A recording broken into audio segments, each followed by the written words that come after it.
Coucou tout le monde, c'est Myrgen. Alors je vous retrouve pour la revue du Mystical Shaman Oracle de Alberto Villoldo, Colette Baron-Reed, Marcella Lobos et les illustrations faites par Jenna Della Grottaglia qui sont magnifiques. Elle a fait pas mal d'autres jeux, notamment je pense avec Colette Baron-Reed si je dis pas de bêtises. Donc en fait c'est un jeu très très joli que j'attendais avant sa sortie mais qui en fonction des finances j'ai pas pu le prendre tout de suite. Et donc je l'ai reçu la semaine dernière il me semble, et le jour où je l'ai reçu j'ai ouvert, j'ai commencé à regarder etc. Et donc il est en anglais. Alors, je sais pas c'est quoi qui a fait un bruit comme ça ici, ça m'a fait peur. Il est en anglais. Donc ça me dérange pas, j'ai plein de jeux en anglais et je peux travailler avec, mais c'est vrai qu'on se sent moins à l'aise quand on lit, puisque on s'arrête un peu plus sur les mots pour essayer de vraiment pas se tromper dans le sens et tout ça de la phrase. Parfois on a des subtilités de mots quand c'est pour l'étranger, qu'on n'a pas l'habitude d'utiliser autant, qu'on n'a pas. Et donc du coup j'ai commencé à faire un petit tirage avec, etc. Et puis là, je vais sur Facebook et sur un des groupes dans lequel je suis membre, je vois un travail magnifique qui a été fait, donc avant la revue, voilà, je vais vous expliquer ça, qui a été fait par Alice Tanka, qui nous a fait une traduction. Et donc je voudrais la remercier dans cette vidéo avant même de commencer, parce que je sais que c'est un travail qui est fastidieux, parce que j'ai fait pas mal de traductions, donc pas en anglais je me les suis fait pour moi parce que j'ai vraiment pas le truc de vous les donner parce que c'est catastrophique, hein, c'est le sens premier que je prends, mais j'ai quand même fait déjà pas mal de traductions de l'espagnol au français ou du catalan au français pour pas mal de choses différentes pour diverses raisons, et c'est un travail qui est à chaque fois fastidieux. Et donc je voudrais la remercier pour ce qu'elle a fait. Donc moi j'ai imprimé son travail là sur voilà en format A4. Je me suis mon petit livret et vraiment merci, parce que elle a fait vraiment un très très bon boulot. Donc moi j'ai voilà, c'est un petit, hein, donc c'est voilà. Mais j'ai imprimé, elle a essayé au plus que possible, je trouve, de se caler avec le bouquin.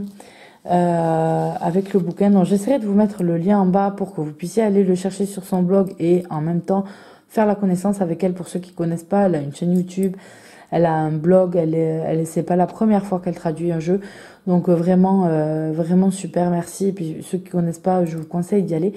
Donc voilà, elle a essayé de respecter, voilà, elle a fait le contenu, le sommaire, et donc on a le message des auteurs que je vais vous lire. Du coup c'est mieux qu'en anglais. Donc un message des auteurs. Les symboles sacrés dans ce jeu sont partagés par tous les peuples. On peut les trouver dans des anciennes gravures rupestres des steppes mongoles et dans les pictogrammes des Américains du Sud-Ouest. Ils sont les pièces maîtresses des pétroglyphes africains, aborigènes et andins.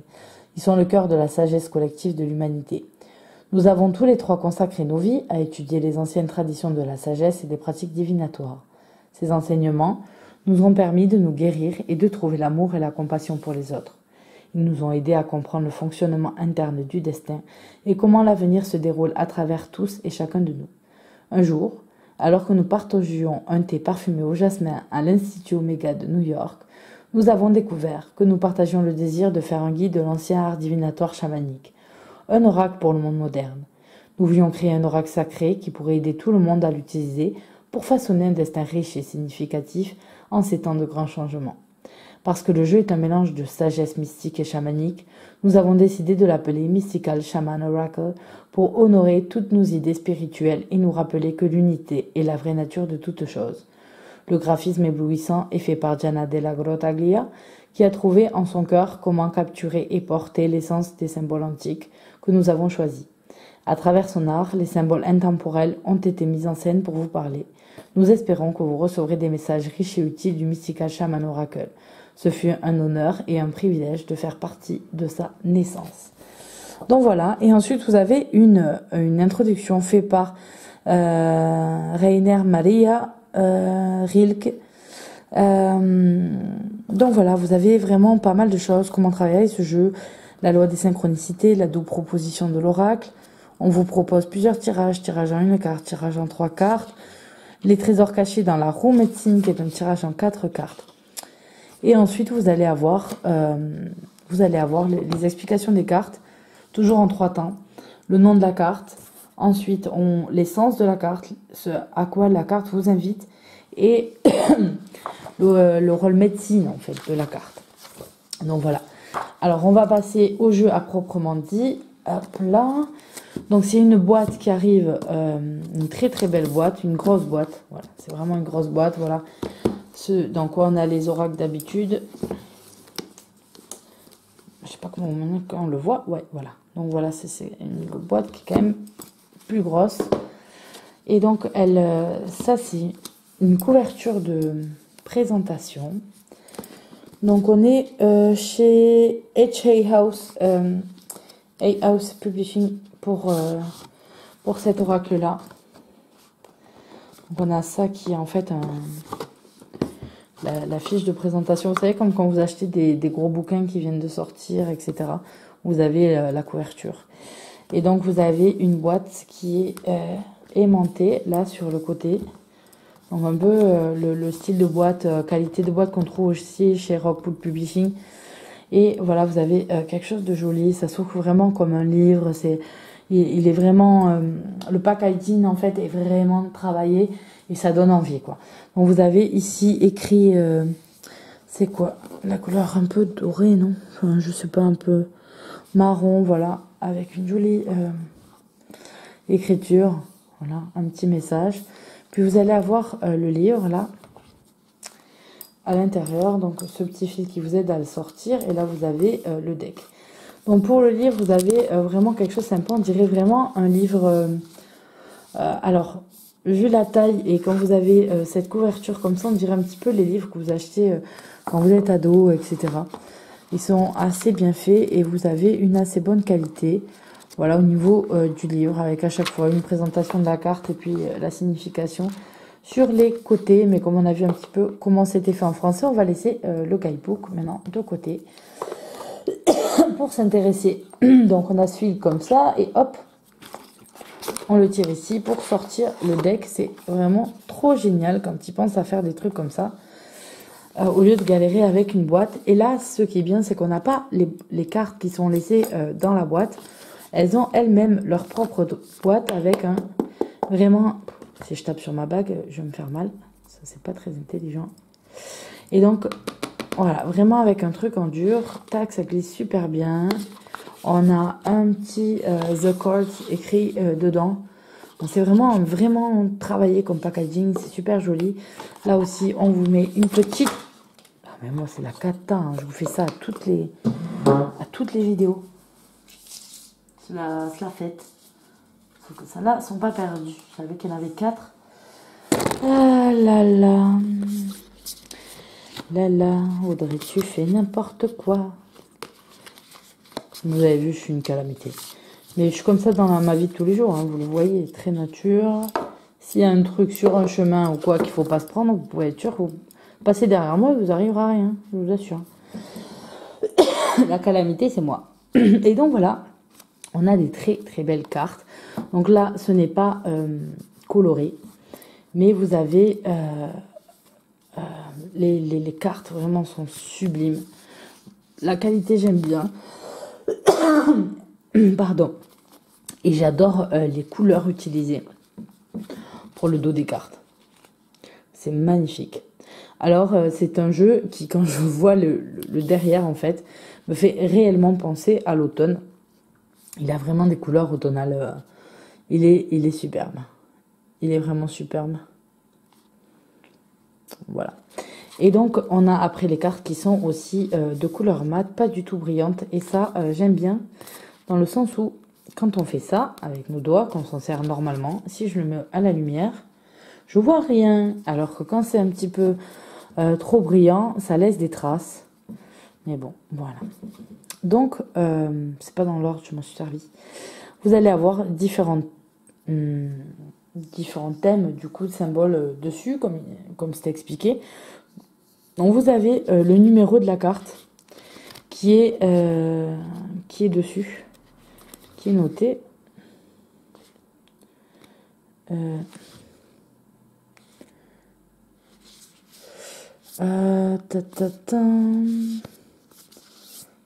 Voilà. Vous avez le numéro de la carte qui est noté dessus.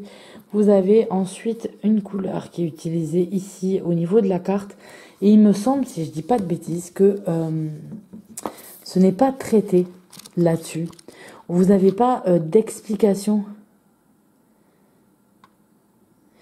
Vous n'avez pas d'explication en fait sur ce qui a été mis sur ces cartes-là dans le guidebook.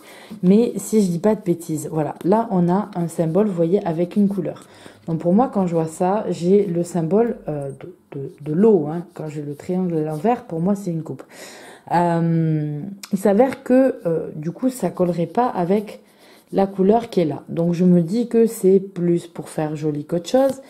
Mais dans ce cas, si tel est le cas, pourquoi avoir trouvé le besoin, en fait, de faire des couleurs du vert, je sais pas. Ouais, je pense que c'est peut-être pour faire joli et coller à la carte, je sais pas. Mais en tout cas, sachez que la vignette, en fait, du chiffre va pas rester la même. Donc là, on a la croix andine. On a la flèche, vous voyez, là on a, on va dire les mêmes couleurs, voilà, et après ça va changer, bon, je sais pas trop pourquoi, bon ça se marie bien avec la carte, c'est peut-être pour ça, voilà, mais elles sont magnifiques, hein, regardez ça, c'est superbe, c'est un truc de fou, elles sont vraiment, c'est... Il est impressionnant ce jeu, il est magnifique.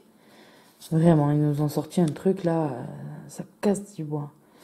C'est vraiment magnifique, magnifique. Elles sont toutes superbes. Là, vous avez la représentation des éléments. Mais c'est de la folie. Donc voilà.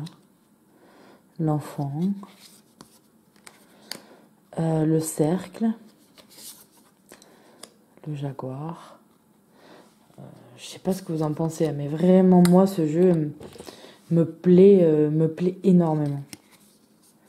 Vraiment énormément. Regardez cet hibou.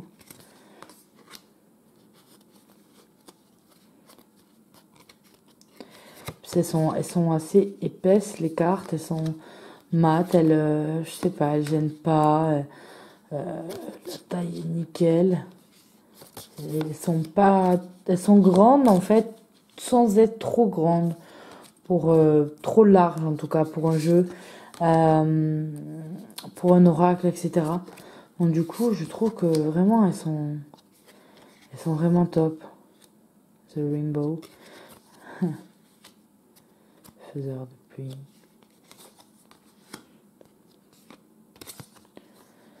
Donc c'est, voilà, bien sûr, hein, les symboles chamaniques, etc., plutôt indiens. Mais c'est vraiment super. Regardez cet arbre de vie. Comme il est fait, il est magnifique. Avec, en fait, ces feuilles-là, des papillons. Papillons verts dessus. En fait, qui servent aussi de feuilles à représenter les feuilles des arbres. C'est super. Je sais que je fais que le dire, waouh, ouais, il est trop beau, j'adore, waouh.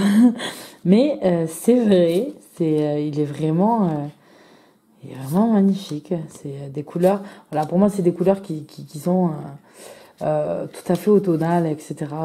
Je ressens pas du tout ni l'été ni rien quand je regarde ce jeu. Pour moi, on est en plein automne total, quoi. Mais merveilleux. Il est magnifique.